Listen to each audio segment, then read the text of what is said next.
Big tech works aggressively and in secret with government agencies to subvert the outcome of what the rest of us assumed were free and fair elections. During the 2020 election, Twitter did this with the help of the FBI, committing censorship on behalf of one candidate while working to hurt the other candidate. It is hard to imagine a more brazen attack on our democracy than this. This is not how our system is supposed to work. In fact, it's illegal. What Twitter did is a violation of the First Amendment, as well as of established campaign finance law. They never declared those contributions to the Biden campaign. That's a crime. Thanks to the reporting of Matt Taibbi, who received access to these documents from Twitter's new owner, Elon Musk, we know that this happened. It's not a conspiracy theory. It's a fact. But you wouldn't know it happened if you got your news from legacy media outlets in the U.S. In the days since Taibbi's jaw-dropping scoops, none of them have followed up on the story. Instead, they've dismissed the story as entirely normal. Of course the FBI was working secretly with Twitter in the Biden campaign to control your brain by limiting your access to factual information. That's how elections work. Or they're attacking Matt Taibbi personally for daring to write the story. So the same people who've spent weeks defending billionaire con artist Sam Bankman-Fried, who as of tonight you'll be happy to know was still in the Bahamas, unindicted, those same people are telling you that the real criminal here is the guy who's uncovering illegal censorship in a presidential campaign. It's hard to believe they're saying that. Oh, but they are. Here's a selection. Elon Musk retweeted the quote-unquote Twitter files, a collection of documents that detail how the social media platform supposedly buried a story about a Ukrainian energy company paying money to the president's son, Hunter Biden. First of all, I just have to say that this whole thing is just ridiculous and it's not true. It was amazing to me that all of these sort of Fox News or whoever else jumped on this without ever fully understanding that it was basically meaningless what happened. And it actually turned out to be a good thing. Musk seems fixated on a 2-year-old story about Hunter Biden's laptop. This is what we in the cable business like to call a hot take. And it reveals Elon Musk's profound ignorance of the First Amendment. We now know it was a really helpful thing, actually, the Twitter files today, because we got to see how content moderation works. We got to see how when a group of people with differing political ideas and ideologies and views gets together in the spirit of making a platform safe and healthy. There's just so much there. Al Sharpton teaming up with the former George W. Bush aide to tell you censorship is good. The First Lady saying, this Ukrainian company allegedly paid Hunter Biden, when there's no allegedly about it. Everyone involved has already admitted it. And then best of all, Ali Velshi, we in the cable business. Ali Velshi has never been in the news business. People in the news business cover the news. Propagandists censor and distort the news. And that's what you're watching there. Thankfully, as always, their propaganda is crude and not very effective, mostly because it's so unbelievably not believable. Censorship, explains Brandy Zadrozny, like a slightly annoyed kindergarten teacher, censorship is called content moderation. When we hide facts from you that you need in order to cast an informed vote in a presidential election, that's, quote, safe and healthy. Hiding facts from you is safe and healthy. Is there anyone who actually believes that? Well, judging by NBC's tanking ratings, not many people actually do believe that, but they're saying it anyway. Here's Michael Steele of MSNBC, the former RNC chairman, by the way, letting you know that actually revealing the mechanics of censorship is itself an attack on free speech. Putting those things back on the platform, juxtaposition with the argument that he's all about free speech, really undermines some of the central tenets of free speech. Is that it is about, yes, the freedom of you to say things, but not at the harm or expense of someone else. And so when you're perpetuating lies and so forth, you're really kind of laughing in the face of this idea of what the platform he claims is supposed to be. So any day you get to see Michael Steele misuse the words juxtaposition, obviously it's a good day. But the payoff really was his little lecture on constitutional law. The essential tenet of free speech, Michael Steele just told you, the essential tenet is that you as an American citizen are never allowed to say things that other people object to. Okay, Michael Steele. If you get a chance, let us know what constitution you've been reading. The one that we have here in the U.S. is pretty clear. In the United States, you get to say as an American citizen what you believe, period. And under no circumstances ever may the government infringe on that right. Period. Again, that's the First Amendment. And thanks to the Twitter files revealed on Friday night, we know the First Amendment has been violated more profoundly than at any time in our lives. Miranda Devine of the New York Post has just reported that the FBI met, quote, weekly with Twitter executives in the months before the 2020 election. And in those meetings, the FBI specifically warned about hack and leak operations by state actors that would involve Hunter Biden and would, quote, likely come out in October. Oh, we know that because it appeared in a sworn deposition from Twitter's former chief censor, Yoel Roth, signed in 2020. It wasn't just Twitter, by the way. It was also Facebook. The FBI was holding similar meetings with Facebook, which also, not surprisingly, in fact, as a direct result of those meetings, censored the Hunter Biden story. Watch. There was a lot of attention on Twitter during the election because of the Hunter Biden laptop story. The New York Post. Had that too. Yeah, so you guys censored that as well? So we took a different path than Twitter. I mean, basically, the background here is the FBI, I think, basically came to us, some folks on our team, and was like, hey, just so you know, like, you should be on high alert. There was we thought that there was a lot of Russian propaganda in the 2016 election. We have it on notice that basically there's about to be some kind of dump of that's similar to that. So just be vigilant. So this is a Stop the Presses story. The FBI is the largest and most powerful domestic law enforcement agency in the world. It can't become a secret police force. If it does, this is no longer a free country, and it's no better than, say, Russia under Putin or any authoritarian state. It is an authoritarian state by definition if the largest domestic law enforcement agency starts to play in domestic politics. But they are. And we know that, and no one's saying anything about it, and that's very strange. We do know that the Twitter executive who went to those meetings, the meetings with the FBI, was a man called Yoel Roth. Now, if you think about it, it was never clear what Yoel Roth was doing at Twitter in the first place. Yoel Roth had no technical expertise of any kind. He didn't know anything about hacking, foreign affairs, he didn't know anything about Russia. What does he know about? Well, Yoel Roth received a PhD in the study of Grindr, the gay sex hookup app, from a place called UPenn, the University of Pennsylvania, purportedly an Ivy League school you should be impressed by. We're not making this up, by the way. Grindr appears more than 800 times in his research, and UPenn gave him a PhD for that. So whatever you think of that, how did that get Yoel Roth into the position that he occupied at Twitter, where he was in charge of what you were allowed to say and think? Well, the one qualification we know Yoel Roth did have is he does not believe in free speech, period. And he made that very clear in an interview last week. Babylon Bee, which is what got him to buy the thing, I think.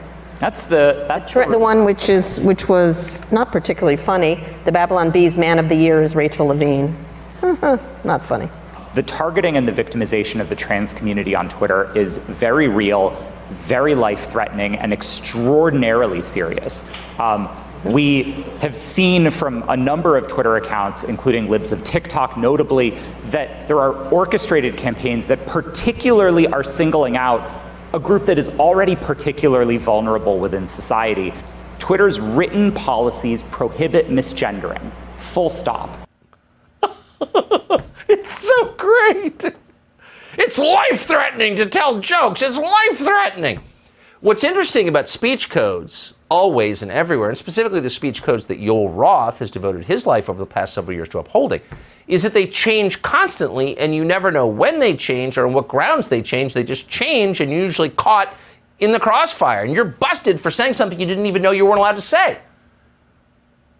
Probably the greatest example of this is that Yoel Roth himself once attacked trans people on Twitter. He called them trannies. Whoa! Thereby threatening their lives. Quote, "It wouldn't be a trip to New York without at least one big scary tranny." That's an actual tweet from Yoel Roth, the kind of tweet that if you wrote it, he called the FBI.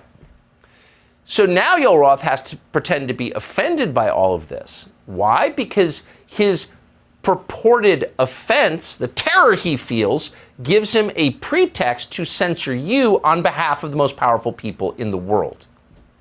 That's how that works. So people with the most power claim they're defending the people with the least power in order to crush you. That's exactly the way it always works. By the way, Yoel Roth has deleted his old tranny tweets, and now he's just shocked. He's just shocked by the Babylon Bee. Huh. But it's not just Yoel Roth. Vijaya Gadde was his boss. Gadde, according to Matt Taibbi's reporting, oversaw the censorship of the New York Post reporting on the Hunter Biden laptop. And Gadde was later rewarded for that by the Biden administration. For real. The Biden administration appointed the person who effectively allowed Joe Biden to get elected president by censoring criticism of his business deals in which he took money from China. She was rewarded by getting an advisory role on CISA. That would be the Cybersecurity and Infrastructure Security Agency. Ever heard of it? Oh, well, has a big effect on your life. It's a division of DHS, by the way. It's the censorship arm of the federal government. Now, how can this even exist? Our First Amendment specifically prohibits that. Why is there no court case on this? Why are people standing by and putting up with it? We know that its reach is extensive. New documents revealed in Missouri's ongoing lawsuit against big tech revealed just how aggressive the censorship that CISA practices is. So effectively, they're a hotline that allows the government to pressure the big tech companies to censor political opposition. On October 29, 2020, for example, an official with the Washington Secretary of State's office wrote to CISA, quote, "I wanted to flag 2 tweets with possible misinformation about the election." Misinformation about the election. Now, remember, misinformation is a new word. It's been around the intel world for a long time, but it's never been used in common conversation until recently. And the distinction between misinformation and lying is that misinformation can be true.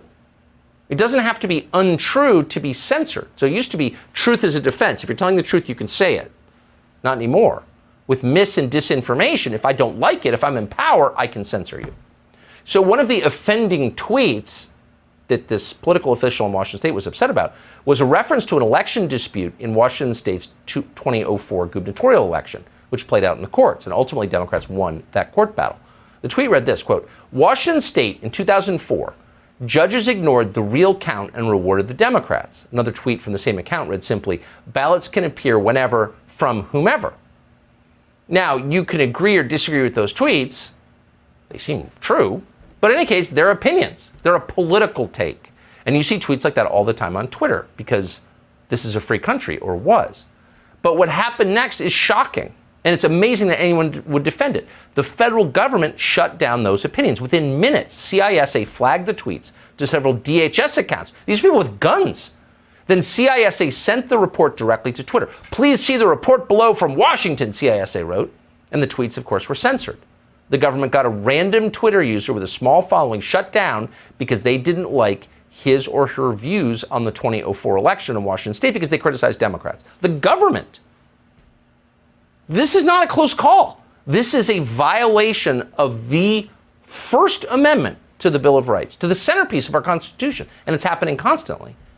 States reported posts they didn't like, and CISA, an arm of DHS, guys with guns, got Twitter to censor it. Kentucky's Secretary of State did this all the time. The documents show that. So did Colorado's. In fact, Colorado reported several political parody accounts to DHS, which then alerted Twitter, and all of them were pulled off. They were all parodies, by the way. Even if they weren't parodies, it doesn't matter, but they were in fact jokes. You're seeing one of them on your screen right now. "Smoke weed every day," the account's bio reads, the official, unofficial Twitter account of the state of Colorado. But Twitter took the DHS complaint seriously, why wouldn't they, and censored the accounts. Quote, "We will escalate," Twitter wrote. At the beginning of the election cycle in 2021, staffers for the Secretary of State of Arizona, ordered by gubernatorial candidate and then Secretary of State Katie Hobbs, also directed censorship through CISA. Quote, "I am flagging this Twitter account for your review," wrote someone on Hobbs's account to the Center for Internet Security. CISA was later CC'd on the email. Why? Well, according to Hobbs's office, the tweets were, quote, "an attempt to further undermine confidence in the election institution in Arizona." Okay, so you're not allowed not to have confidence in elections? Really? This is the state where the biggest county took more than a week to count the ballots, and the printers didn't work on election day, though they worked the day before. But you're supposed to have total confidence. In fact, you're commanded to. And if you don't have confidence, you'll be punished. The email concluded, quote, "Thank you for your consideration in reviewing this matter for action." And of course, Twitter soon censored them. "Thank you, we will escalate," Twitter replied. For the fifth time, this isn't just offensive. This is illegal. This is a crime. A crime is being, a very serious crime, a crime against our democracy, not trespassing in the Capitol or gazing upon Nancy Pelosi's desk. Influencing the outcome of elections. It's beyond belief. It's also very common, much more common than anyone thought. This weekend, Elon Musk suggested that Twitter interfered abroad, too. If they do it here, why wouldn't they do it in other countries? Musk suggested they interfered in the Brazilian elections. Quote, "I'm seeing a lot of concerning tweets about the recent Brazil election," he tweeted the other day. "If those tweets are accurate, it's possible that Twitter personnel gave preference to left-wing candidates." Okay. I mean, it's possible? If that happened, can you imagine? The people lecturing you every day about democracy are subverting democracy in foreign countries, in Brazil, probably in Hungary, probably in El Salvador, in any regime that they don't like, not because those regimes pose a threat to the United States, because they just don't like the cut of their jib. So what we're learning about state interference in democratic elections all over the world has long been suspected. Now it's confirmed. And there's a lot more coming from Matt Taibbi and others. It's hard to remember now because history's pretty hazy, but it was just 3 years ago that Joe Biden was considered too decrepit, too corrupt, too out of touch ever to be president. And that wasn't just the view from the right, by the way. They mostly stayed out of it. That's what faithful Democrats were saying. In 2019, 3 separate neoliberal news outlets, The Guardian, The Week, and CNN, all published op-eds with the exact same headline: "Why Joe Biden Shouldn't Run for President." Other publications made the same point with equal vehemence. "I really like Joe Biden, but he shouldn't run for president," said a columnist for USA Today. "Joe Biden is not helping," declared Rolling Stone, as if the goal was to help. And actually, Biden's family agreed with this. This is true. They did not want him to be president either. Some of Biden's closest relatives assured friends that Biden was running merely to work off the grief from his son's death 2 years before. It made a kind of sense. He needed to get out on the road and clear his head, and a campaign was the way to do that. He knew he wasn't going to win. And for months, it seemed all but assured that he wouldn't win. Biden's first debate performance in June was widely written off as a disaster. It seemed pretty obvious he had zero chance at the nomination. And then Bernie Sanders started to win primaries. For the second presidential cycle in a row, Sanders proved to be the only Democrat in the field with legitimate grassroots support. Donors saw this and they panicked. The guy who hates billionaires? What's he going to do to Wall Street?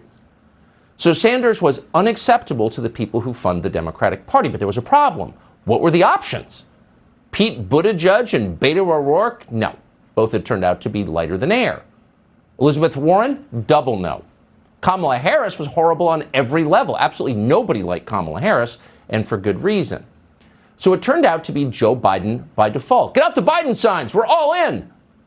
And of course, the media got the message immediately. By the time he was inaugurated, here's what the press corps was telling you about Joe Biden.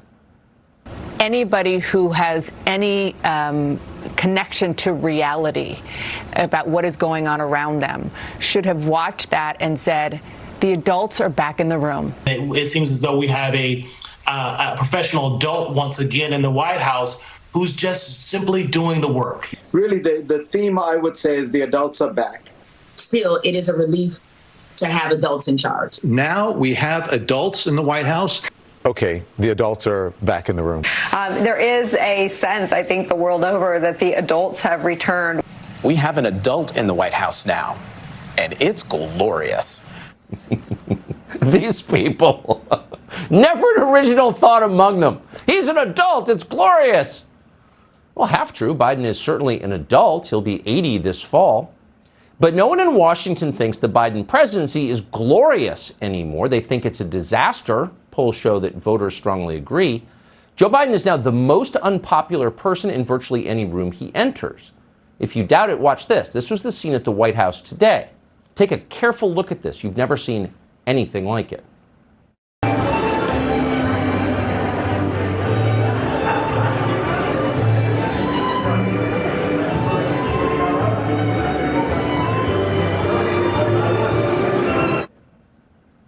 That's the President of the United States in his own house, shunned. Nobody would talk to him. So Biden wandered off looking vacant as a crowd formed around a former president, Barack Obama, who was obviously deeply grateful for the attention. And then it got worse. It got much more poignant than that. Watch Biden try to horn in on the conversation swirling around Obama. Everyone involved in that conversation, including Kamala Harris, who supposedly works for Biden, ignored Biden completely. Biden desperately tried to get Obama's attention. He puts his hand on Obama's shoulder. He even calls him Barack, like they're friends. But Obama blows him off. He acts like Biden's not even there. Ask yourself if you have ever in your life seen anything sadder than this.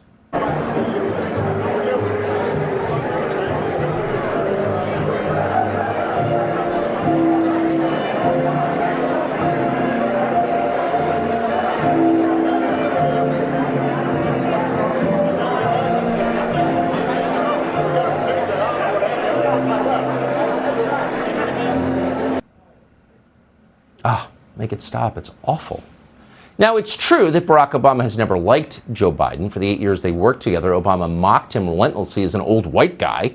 He did his best to keep Biden at the periphery. That's why he got the Ukraine account, fatefully. But even someone as arrogant as Barack Obama can pretend if he has to pretend. And that's the point of the video we just showed you. Obama no longer has to pretend. He can tell the world in the clearest possible terms that he has no respect for Joe Biden, because at this point, nobody has respect for Joe Biden. Even Biden's most faithful supporters in the press corps have turned on him. Watch this. For President Biden, the outlook is pretty grim. War abroad, anxiety at home, and inflation at its highest level in 40 years. Sky-high inflation is erasing bigger paychecks. While hourly earnings are up 5.6% over last year, nearly 1 in 5 workers says they run out of money before they get their next check. You have historic inflation. You have record gas prices. Americans are feeling it. Biden's numbers have dropped by double digits with young voters, and they were a big part of his coalition in 2020. Voter anxiety is about more than rising prices or Russia's war in Ukraine. Violent crime in American cities remains persistently high, and there is a growing problem at the border. President Biden's approval rating still hasn't found bottom, and it's been slowly trending down all year. Oh, wait a second. Correction, breaking news. It looks like inflation is real. It's not transitory. It's actually making us poor.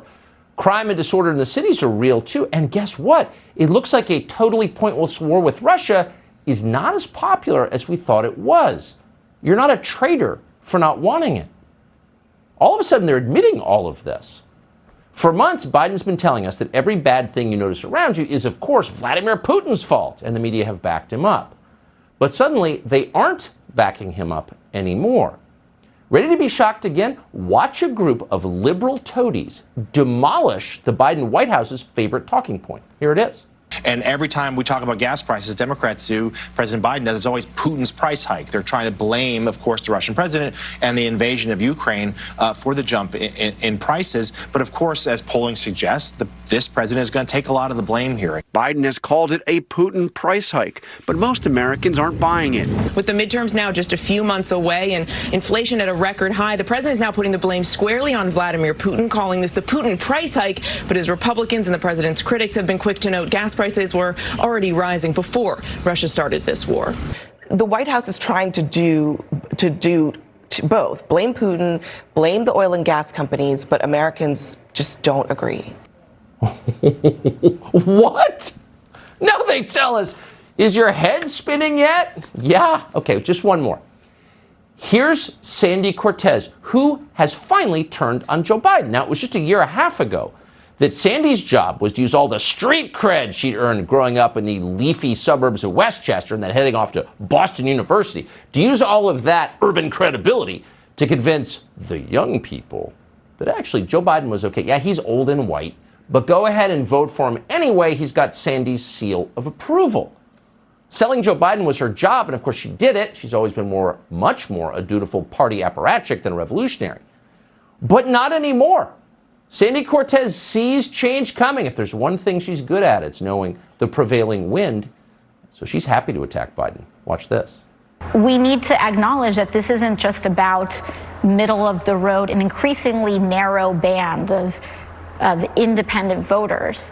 But this is really about the collapse in support among young people, among the Democratic base, feeling like they are not, that they worked overtime to get this president elected, and they aren't necessarily being seen.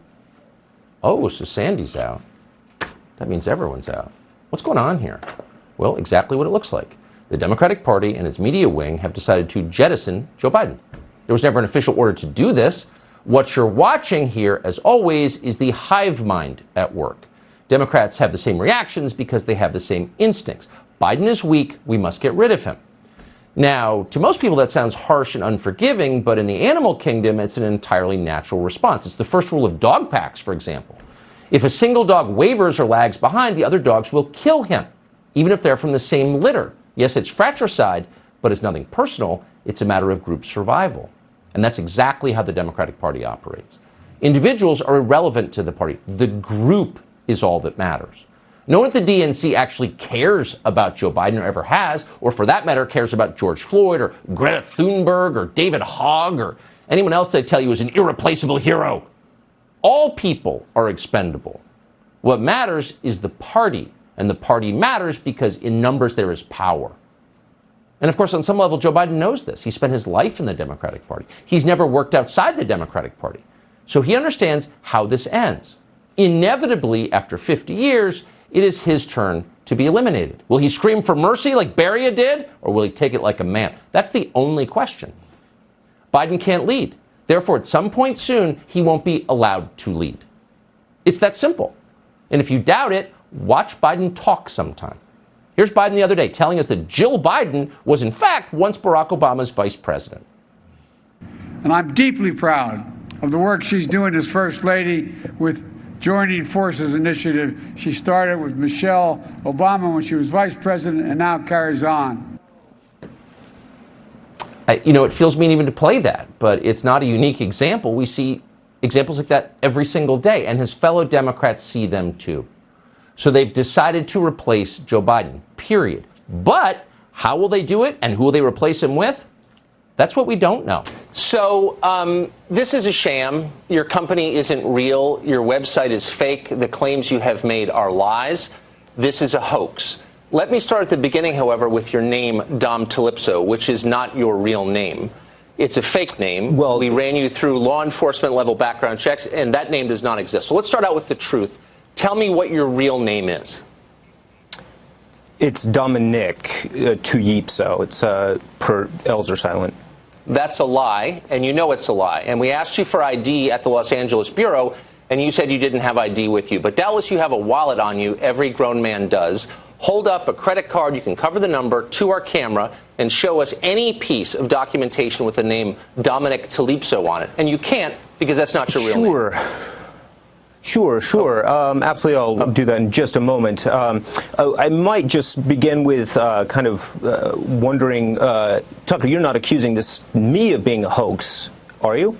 I am saying that your name is fake and this company is fake and that the claims you've made on your website are false. And so my question for you is why? Is this an effort to discredit the protesters at the Trump inauguration? Is it an effort to convince conservative news organizations to pick up the story and therefore highlight their gullibility? What's the point of the ruse that you're perpetuating on the American news media? Sure, absolutely. Great questions. Basically, there's no way that a legitimate news agency would have somebody on that didn't really know what they were saying or was just kind of talking out of their behinds. There's a certain amount of vetting that goes on behind every news organization. So I would assume that I wouldn't be given airtime on a national stage unless I was legitimate.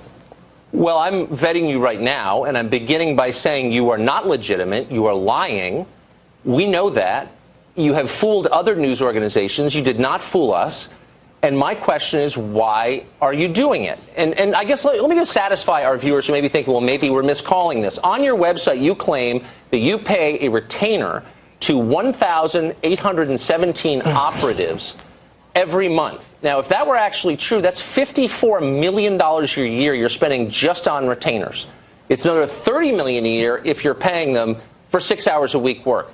That's demonstrably silly. You're not doing that. No, we're actually doing 80 million a year.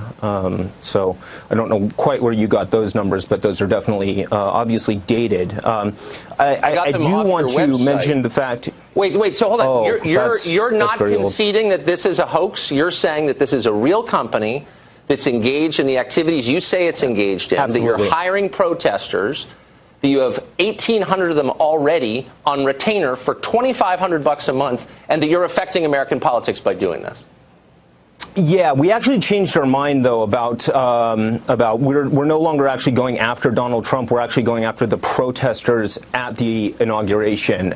So we kind of changed our minds actually recently, and that was a result mainly of the enormous amount of hate mail that we received. People, making death threats, and they basically just really talked us into changing our position. So what we're doing now is we're actually protesting the protesters. Okay, but that didn't happen because you don't have a physical address, because you don't have a real office.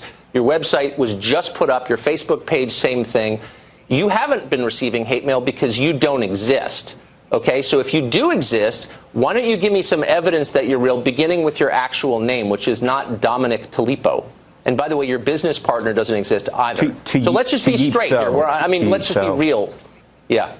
What is the real story here? Why are you doing this? What point are you trying to make? Yeah. The main point basically is that we are greatly supportive of national treasures such as Julian Assange, Edward Snowden, Peyton Manning. Right. And we really support their efforts to really get the truth out there. And in the case of the current client that we have right now, that client is very interested in releasing the Roswell papers. I don't know it. Really? So you're pretty supportive of Peyton Manning, are you? Extremely, yeah. Yeah, you're not going to, obviously, this is performance art. I will say you're pretty good at it. When you convince papers like the Washington Times, which ran this pretty straight, to run your lies, to run this hoax, which I will concede is kind of amusing, what was the point of that? Beyond just amusing yourself. Are you trying to make a political statement? I don't know. It's pretty darn easy these days to just say whatever the heck you want on national TV and have it pass off as truth. And, it's pretty, I don't know, it's just pretty incredible to me how easy it was to get the coverage we got. By the way, I'm not saying any of this is a hoax or any of this isn't true. We've actually got 100,000 protesters going to Washington, D.C. to fight anybody who is opposed to Donald Trump. Another main reason we shifted from being against Trump to Trump about 30 minutes ago was basically we realized initially he didn't really like Julian Assange or Peyton Manning, and when he kind of changed, when the election and the Assange connection was made, he essentially became a supporter of Assange, and so we are now supporting Trump in the hope that the Roswell documents from 1947 are finally released and put back into the hands of Fisher Stevens. The critical Roswell documents. All right, well, give my best to Peyton Manning and also to Mrs. Talipo, if you would. Thanks a lot for joining us, Dom. Whoever you are. I can't believe. Last question. I'm sorry. Did you think that we were going to fall for? Be honest. Did you think you were going to come on? I'm just surprised. You put me on. That's what's surprising. Well, because it showed up all over across American media, and I'm reading this. I was saying, well, that's not true. Who is this guy? And so I'm glad you came on to semi-explain. Well, God bless you for fact-checking, even if you did it when we were on the air. Oh, no, we knew ahead of time. But good to see you anyway. Thanks a lot. Okay. Food supplies have been completely wiped out. We have a evacuation of all counties. I report complete devastation. We have a giant squall, cloud, gobbling up the other path. This is a total loss of life. There are forces in this world that remind us of how fragile we are. We thought we were safe. We thought it could never happen to us. Then life like a fog descends upon us, blanketing our memories. Through the haze, we travel its hidden paths, lost in its secret places. And when the storm, turbulent and immovable, forces us to shelter, we remember. It calls to us, calls us back. Back to the ports and the harbors of our past. We fight the currents that pull and drag us off course, not a light or star to chart the way. And when we arrive, we don't always know it at first, the places we once loved guised by time. Then we see it, the place we've been trying to get back to. Safe at last, we've found our way home.